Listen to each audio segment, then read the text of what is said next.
Good afternoon, world travelers, and welcome to Sapphire Princess University.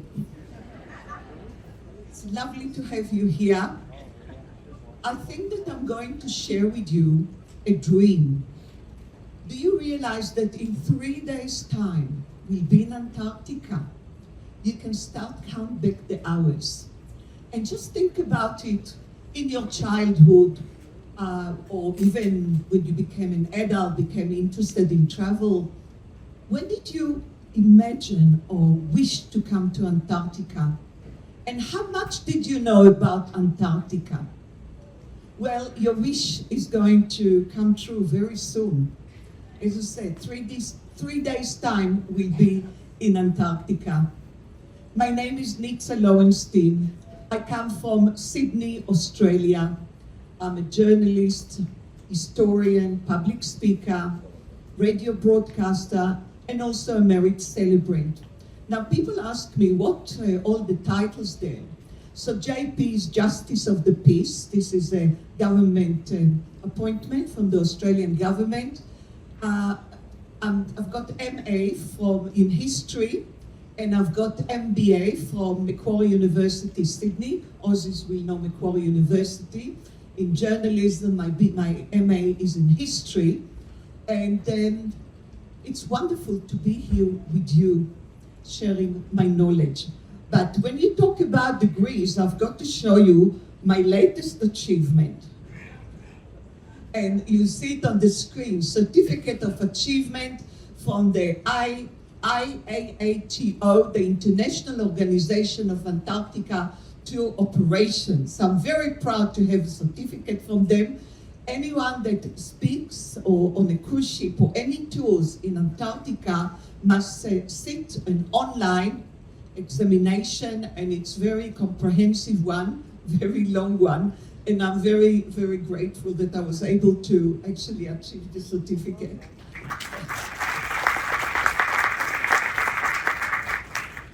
All my colleagues that talk to you here sat for the same exam, and they also passed it and have the certificate. So I'm very proud of sharing this stage with incredible speakers as well.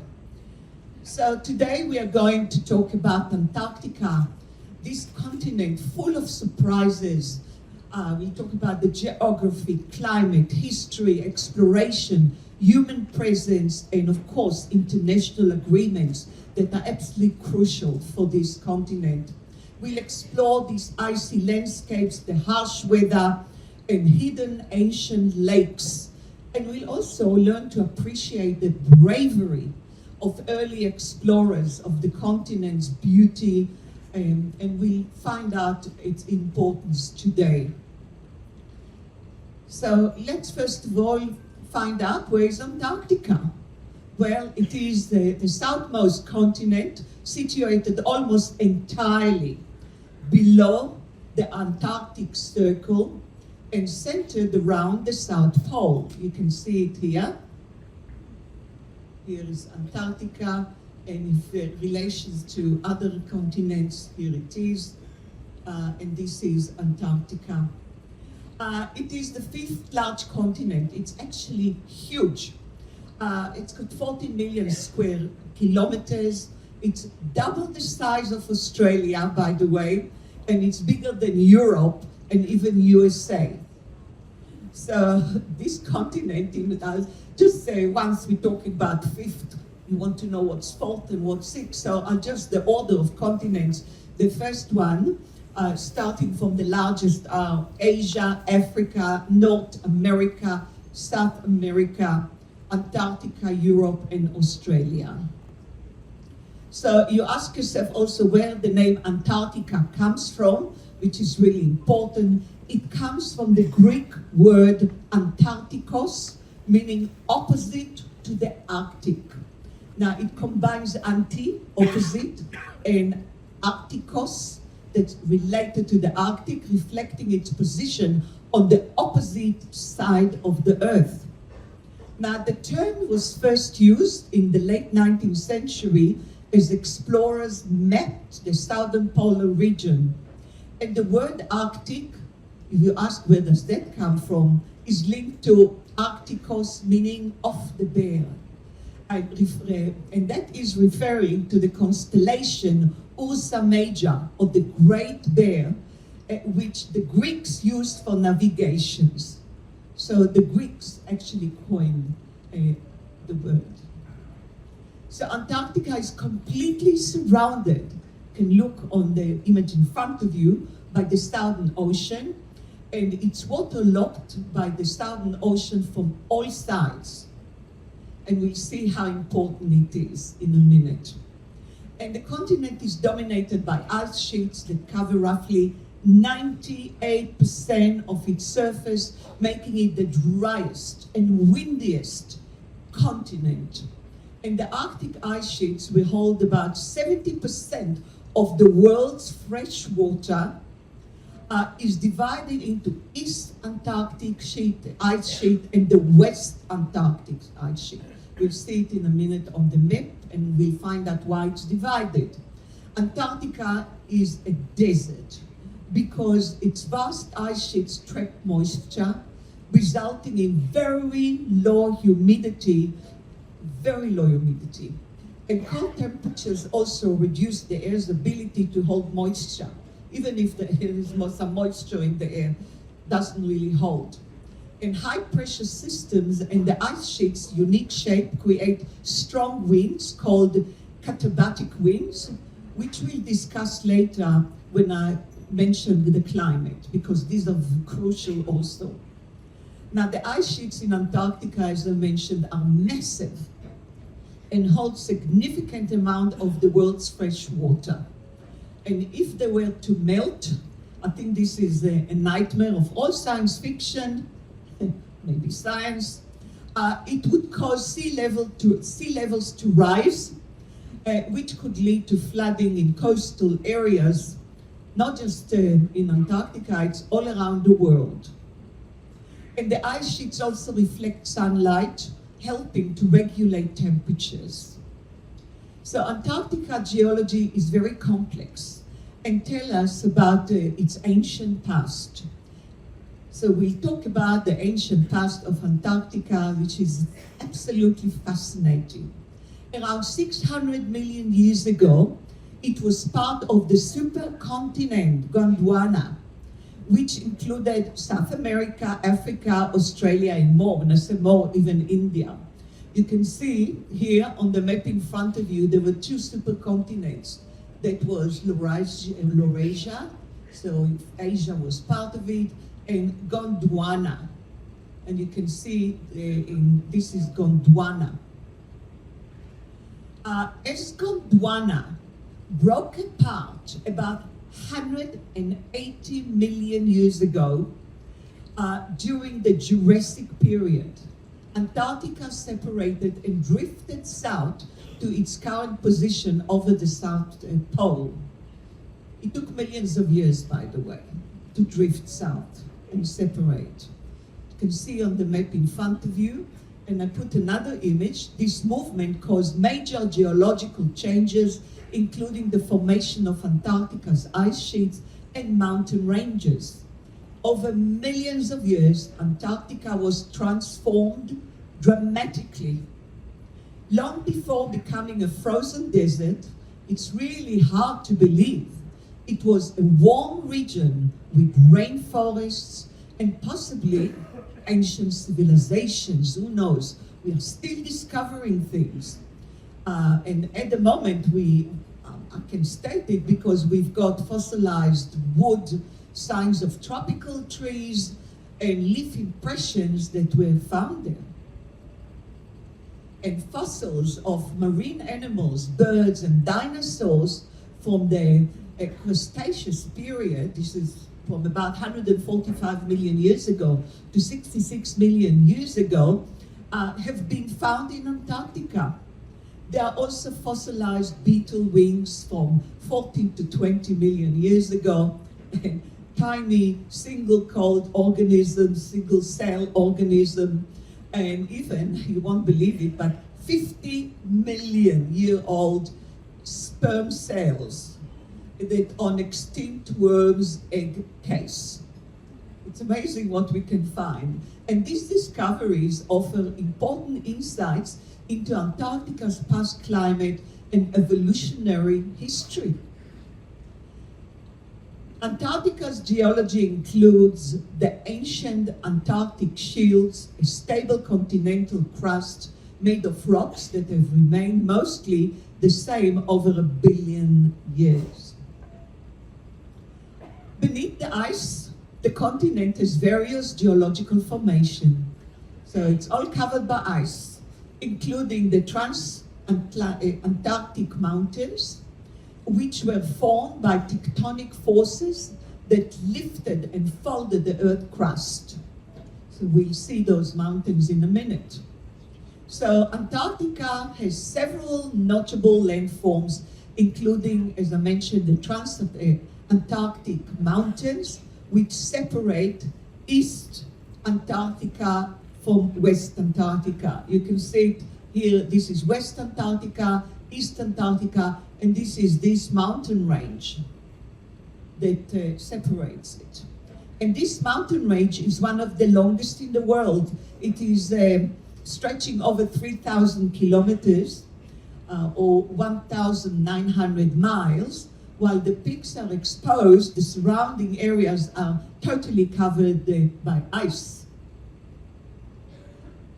Now, the Gambrudzew mountain range, you can see right here, this mountain range right here, is hidden behind East Antarctic ice sheet and was discovered in the 1950s. I still don't know how he managed to discover it with the technology they had then. It lies about 1.5 kilometers under the ice and stretches about 1,200 kilometers, 750 miles. And named after the Russian geophysicist Grigory Gambrudzew, this ancient range is about 300 million years old and formed during the break of Gondwana. We can actually time it to know the age of it. And it is covered by up to 4 kilometers of ice. So it's very difficult to study directly. So scientists today use radar and seismic methods, which were not available for this Russian scientist when he discovered that mountain range. And research on these mountains help us understand Antarctica's ice dynamics, geological history, and their effects on global sea levels and also climate change. Now, key locations in Antarctica include, of course, the South Pole, which is right here in front of you. And that's the southmost point on Earth, the Antarctic Peninsula, where we are heading to. Here is the peninsula. And the Ross Ice Shelf, the starting point for expeditions to the South Pole, which is right here. I'll show you in another image where these locations are. So the Antarctic Peninsula, known for its milder temperature, it's all relative when we say milder, and diverse wildlife that extend towards South America. This is the peninsula. That's where we are going, right here. And the other is the Ross Ice Shelf. You can see the Ross Ice Shelf here on the screen in front of you. This is the peninsula. This is the Ross Ice Shelf. The largest ice shelf in Antarctica. What is that? If you ask yourself, it is actually a floating ice platform that stretches over 800 kilometers or 500 miles into the Southern Ocean. 90% of that ice shelf is below the water surface. What you see is only 10%. Again, so it's very important to study the Ross ice shelf for the dynamics, ice dynamics, and sea level rise. That's what they're using it for. Now, volcanic activities has shaped parts of Antarctica, especially in the West Antarctic region, and the continent also has important sedimentary layers that formed over hundreds of millions of years. And these geological processes, along with the ice cover, provide valuable insight into Earth's history and how continents move. That's really important. But by the way, the tectonic movement, the tectonic continents theory was only proven in the 1960s. They call it drifting continents, but they didn't know about the tectonic plates under the continents that are so important. So scientists have discovered around 400 subglaciers lakes. Can you imagine 400 beneath up to 3 kilometers of ice, with Lake Vostok being the largest and the third largest in volume worldwide.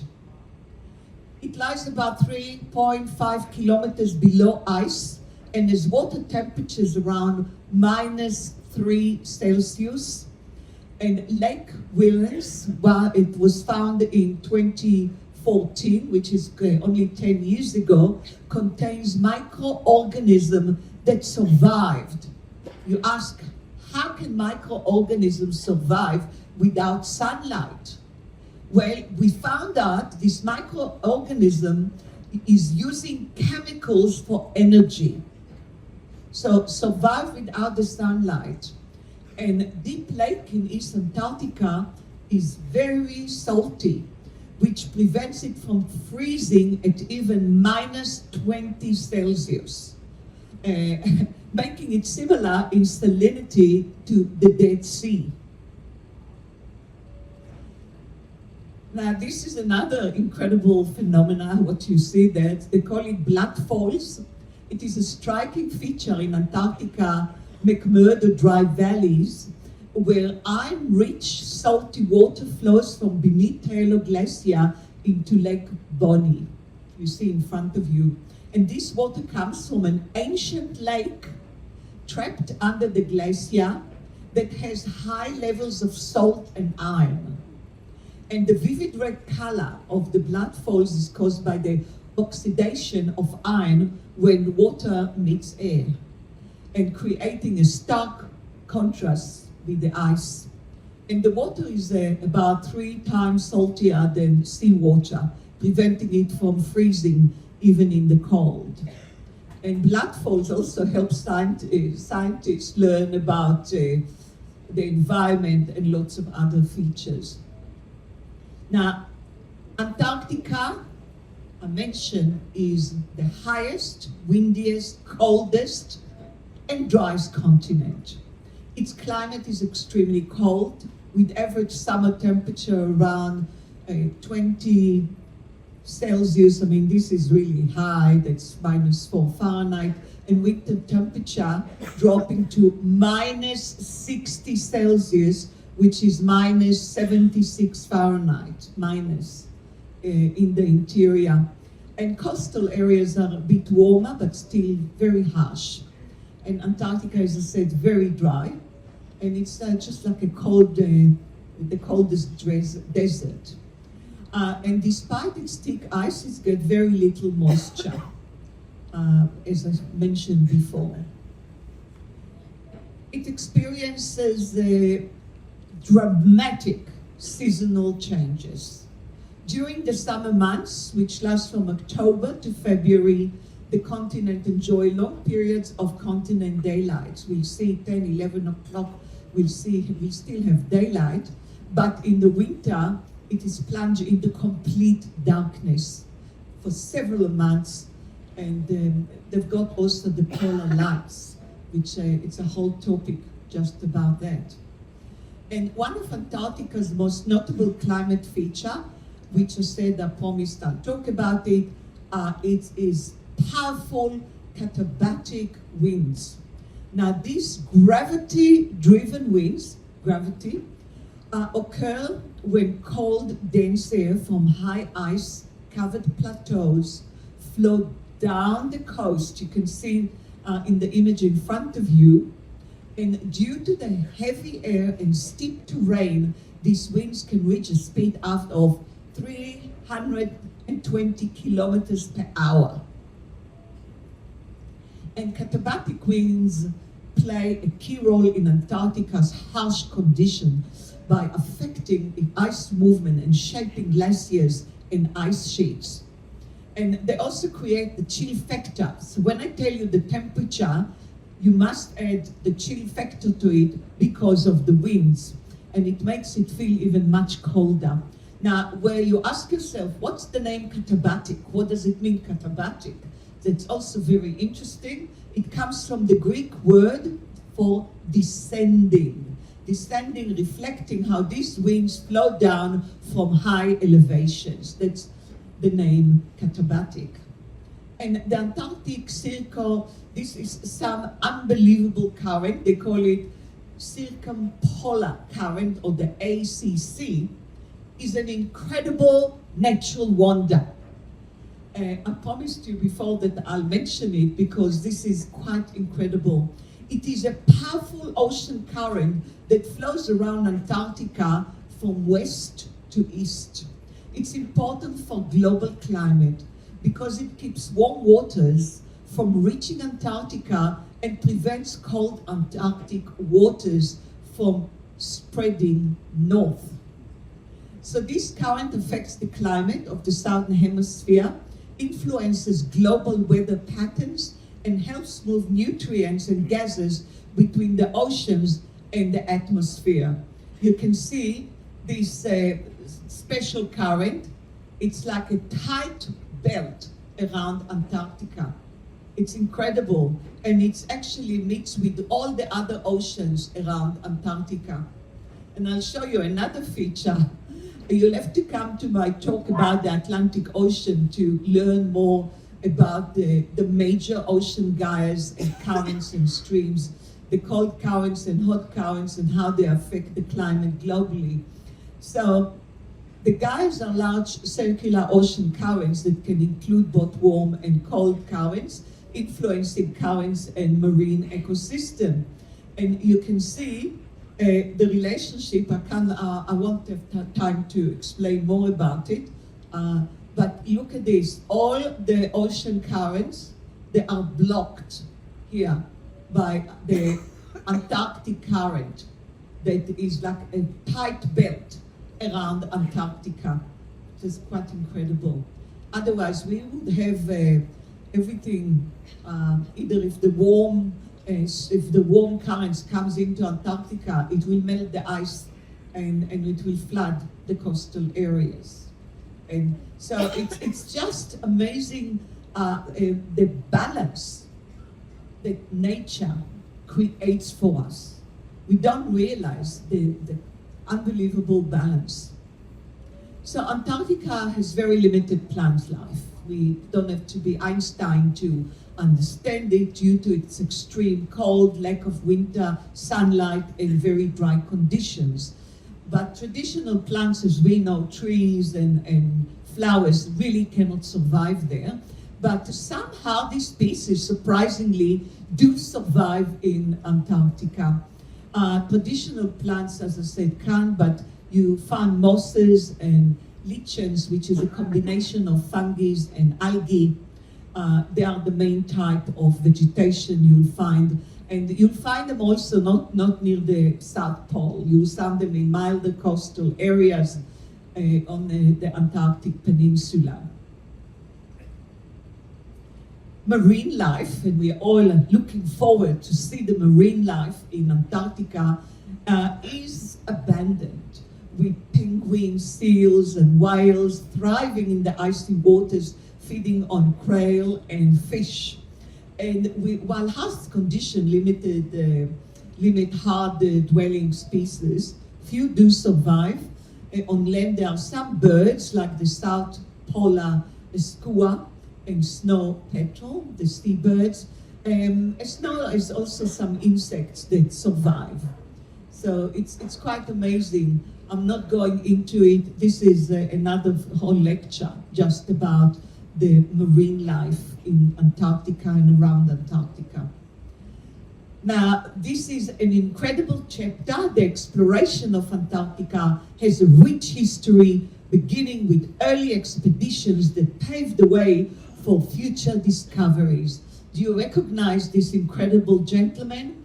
James Cook, the great British explorer, made key contribution to the exploration of Antarctica during his voyages, especially from 1772 to 1775. And he was the first, Cook was the first to circumnavigate the continent, confirming it was a vast icy landmass, although he never set foot on it. And it is very interesting because Cook didn't conclude that he found a new continent. He didn't know if it's just floating ice in the ocean, so he didn't say that he found a new continent. He just confirmed, and that was really important, he confirmed that the other continents were not connected to this icy landmass. So his maps were accurate at the time, but incomplete. Cook also noted Antarctica's extreme cold and ice-covered nature, establishing it as a significant landmass and setting stage for future exploration. So people know there's an ice mass there, let's discover what it is. So something else quite interesting about Cook. And something to do with Australia. As I said, I'm Australian, I come from Australia. The name Australia, Australis, was a name from the Greek time. They believed that south, Australis means in the south, there is a continent in the south somewhere that's yet to be discovered. So when the famous explorer Flinders came to Australia and explored Australia, he coined the name Australis, Australia, because he thought that is the lost South continent. So so Australia took the name.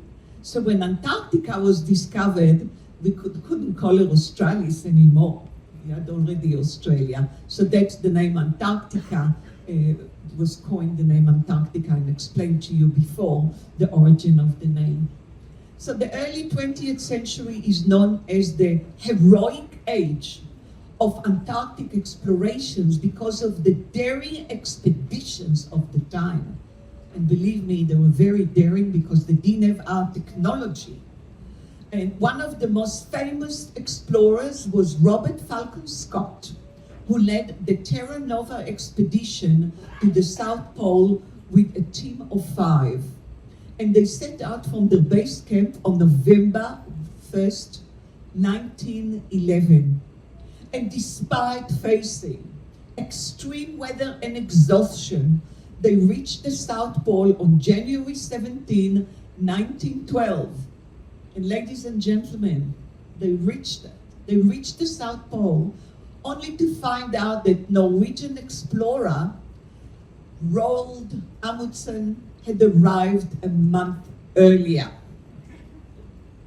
I'll talk about him in a minute. So on the return journey, Scott's team faced worsening weather and dwindling supplies.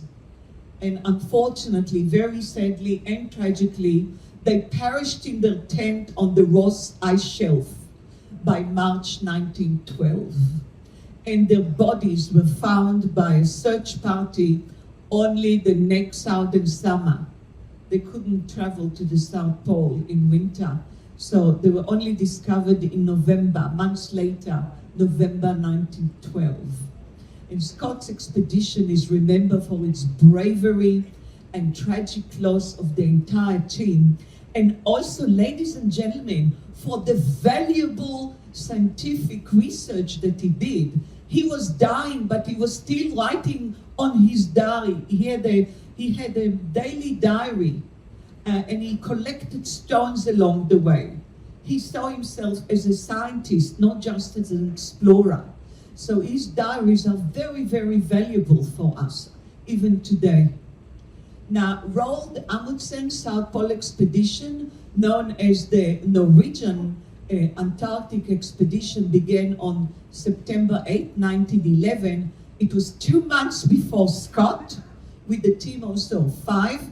And the story goes that that people think that Amundsen is actually going to the North Pole, but Amundsen's heard, the Norwegian guy, that somebody else arrived before him to the North Pole. He sneaked south. So the last moment he said, I'm going to get to the South Pole, before anyone else knew. So they reached the pole, the South Pole, on December 14, 1911, completing the journey from their base camp in about 96 days.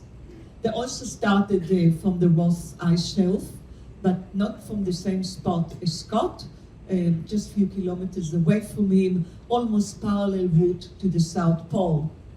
And their success demonstrated the effectiveness of meticulous planning, including the use of sledge dogs and careful attention to supplies and routes.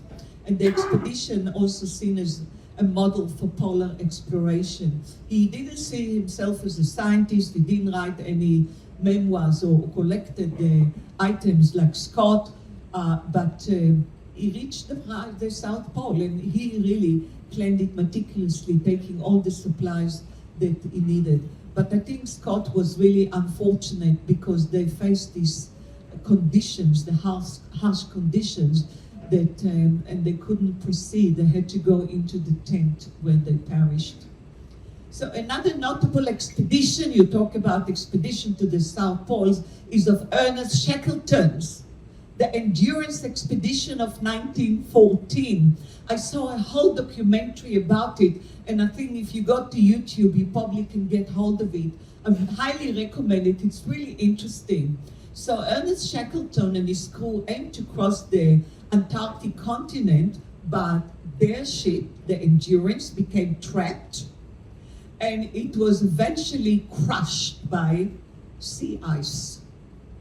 So they were stranded in extreme conditions, and the crew showed remarkable courage and resilience.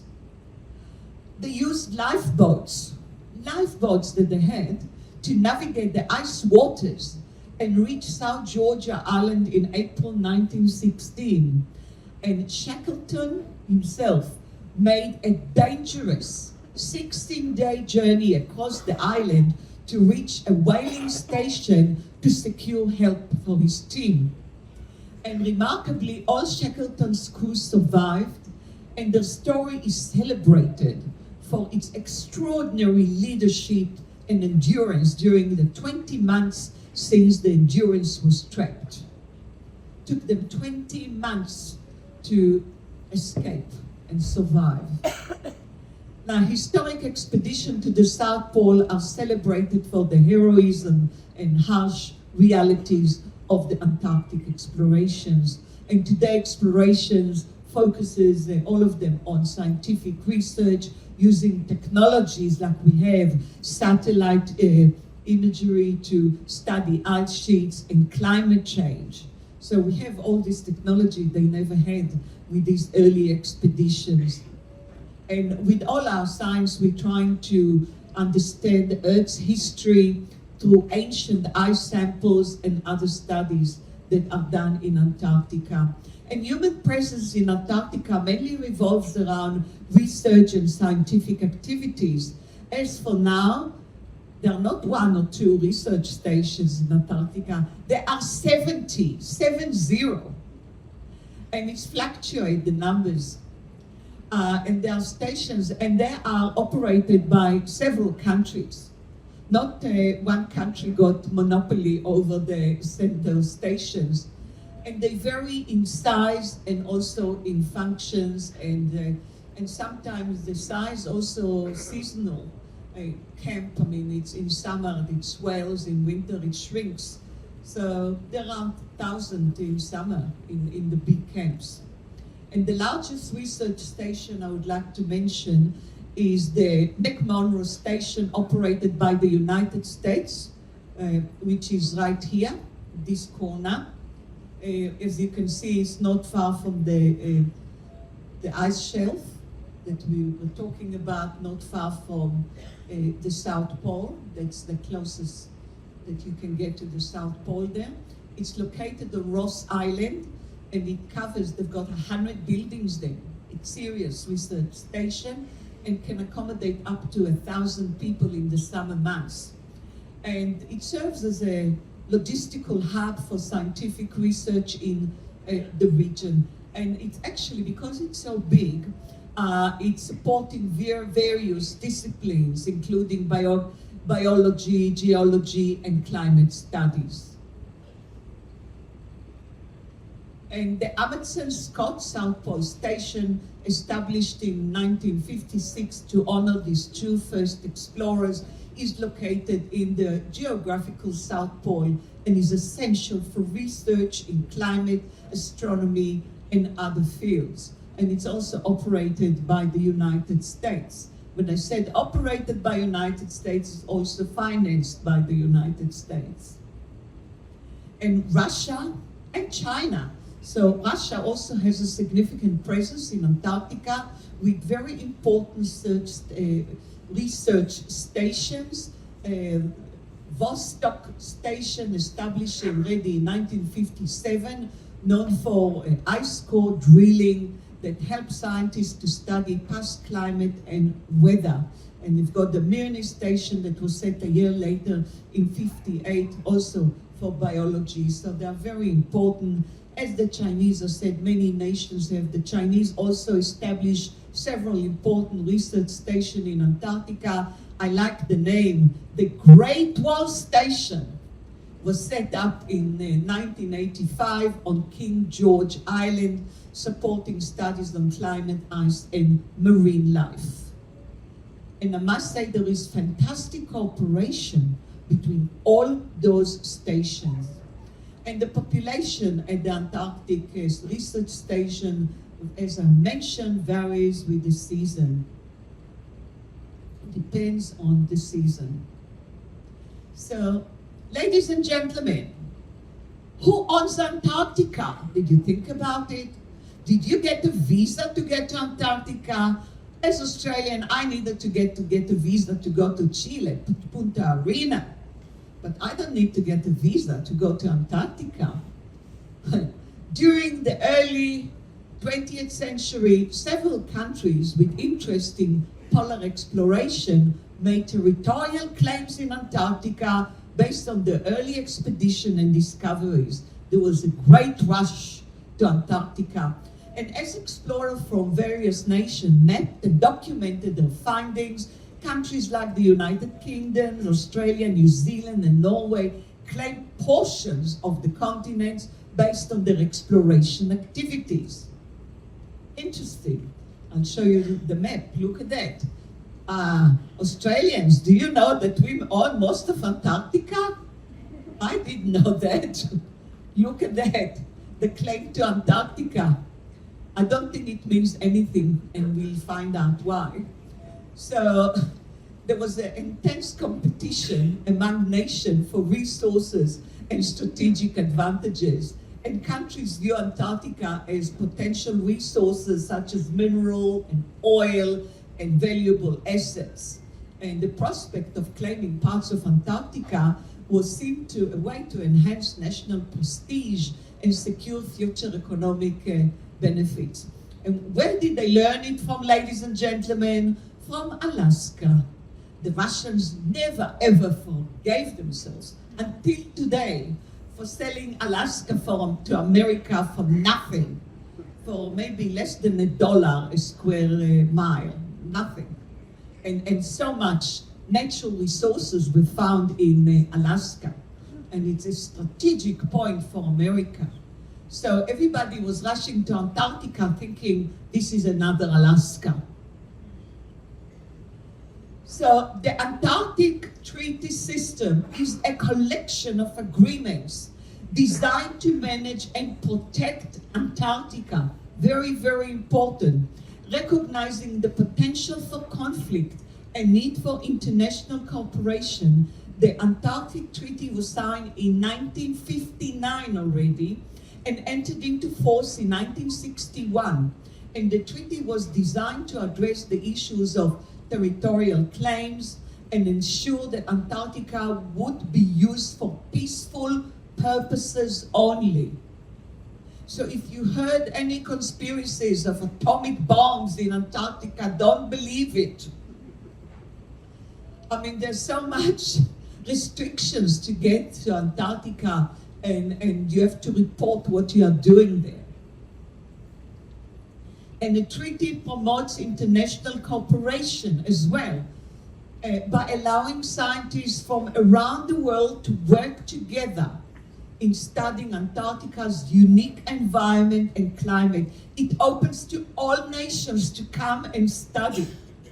And it also emphasized that no country can claim sovereignty over any parts of the continent, and it prohibits any new claims of territorial ownership while the treaty is in effect.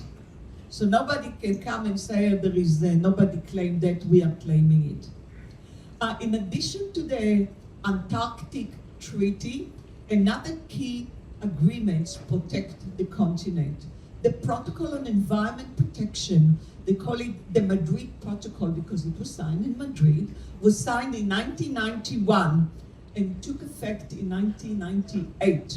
And the protocol focuses on preserving the Antarctic environment by setting strict guidelines for activities banning new mining and protecting the continent's flora and fauna.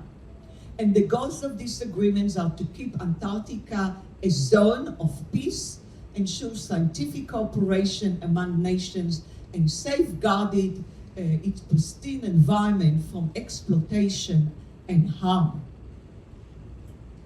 So as for now, over 50 countries, I think the major countries in the world are parties to the Antarctic Treaty, including, as I said, the major powers, the United States, Russia, and China, as well as the numerous other nations. And they work together to uphold the principles of the treaty, ensure that Antarctica remain a global resource for science and conservation.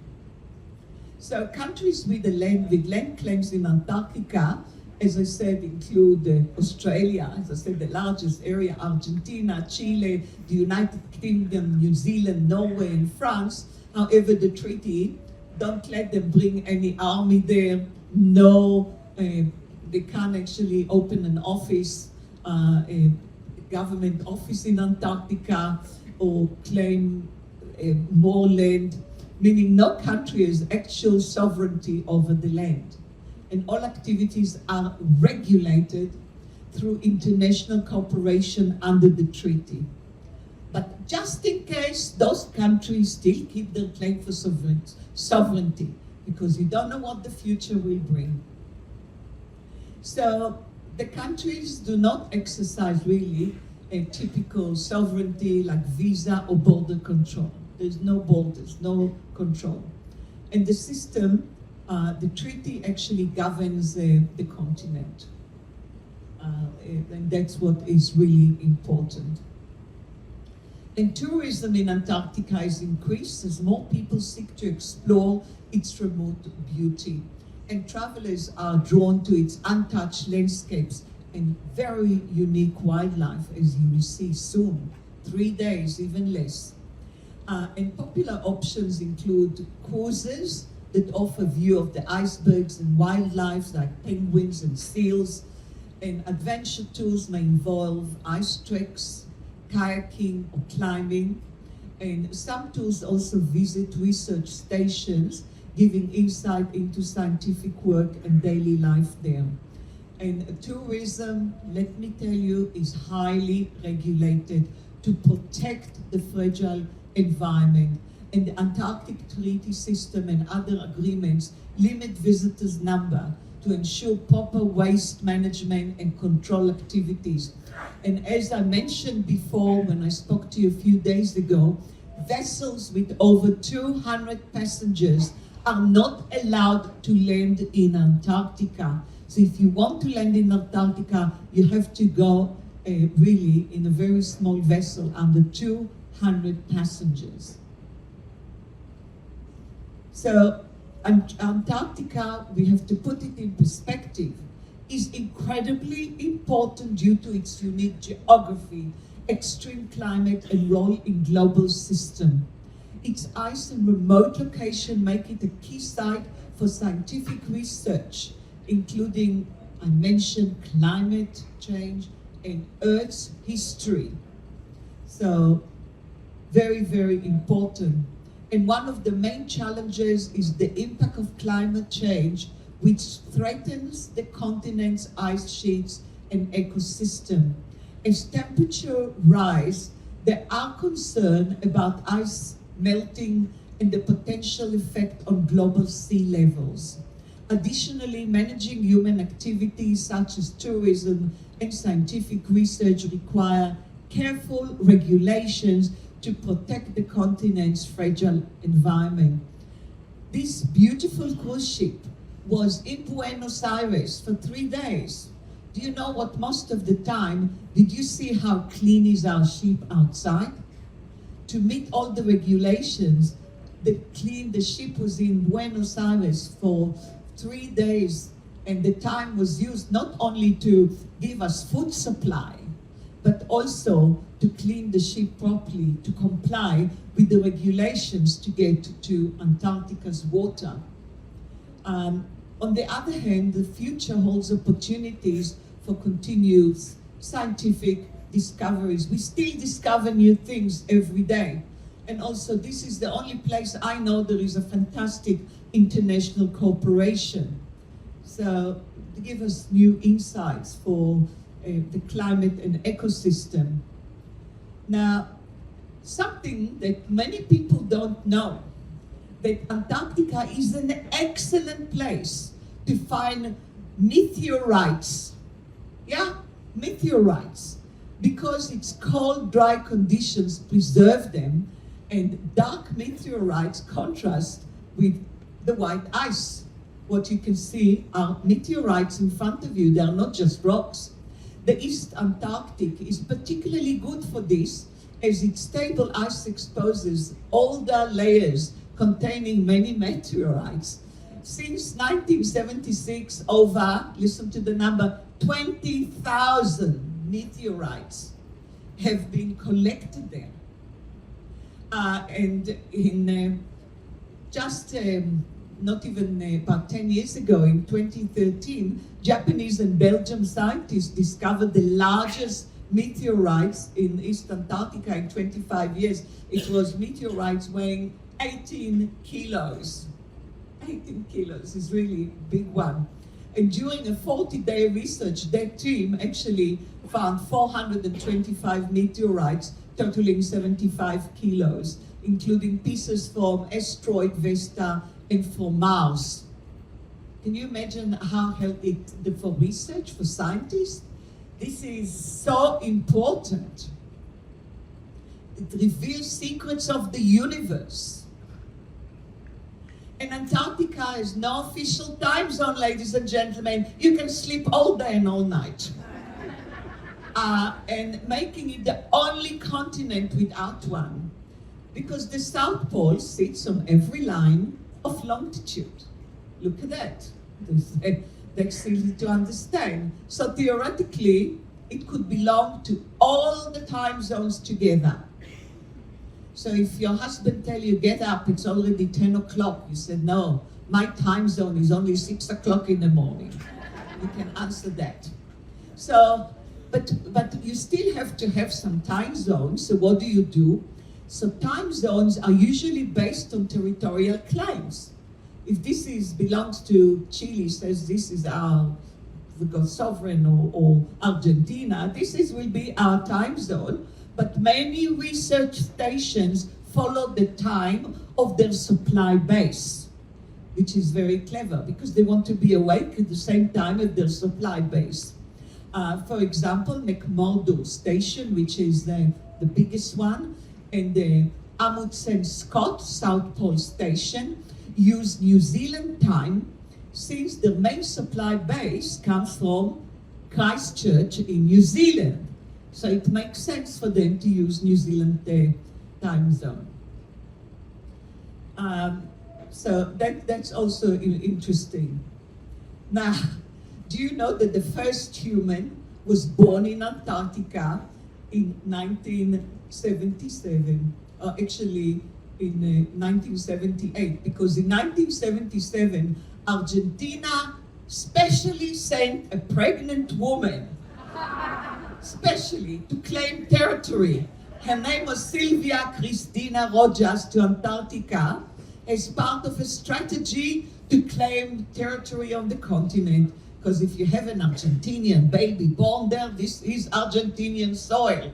So she gave birth to a boy named called Emilio Palma on January 7, 1978, making him the first human born in Antarctica.